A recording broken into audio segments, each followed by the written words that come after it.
एका भाड्याच्या घरात मराठी भाषेवर समजून घ्या. भाड्याने घेतलेल्या रेंटच्या घरामध्ये राहतात असं मला सांगायचं.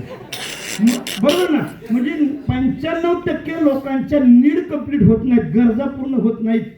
त्याला 1 लाख पगार असू नये तर 2 लाख पगार असू द्या, तरी पण काय म्हणतोय, मला वेस्टेजची गरज नाही, मला नेटवर्किंग करण्याची गरज नाही. मित्रांनो, खरंच गरज आहे का स्वतःला अपडेट करा. आता इथं बसलं पण बऱ्याच लोकांना वाटलं असेल, अरे हा हॉल का भरला नाही, पुण्यामध्ये बिझनेस डाऊन होत चाललाय का. सक्सेसच्या वाटेवर लोक कमी असतात. उद्या सकाळी जर सांगितलं, उद्या सकाळी 4 वाजता सकाळी लुडून व्यायामाला जायचे, 100 लोक निवडली, किती लोक असतील? 4 वाजता रोज एक्सरसाइजला 80 लोक. दुसऱ्या दिवशी किती येतील माहिती? 50. तिसऱ्या दिवशी किती येतील? 20. चौथ्या दिवशी किती येतील? 10. 5व्या दिवशी 3, 2, शेवट एकच राहील. 1% सक्सेस मिळतो लाईफमध्ये. 1%.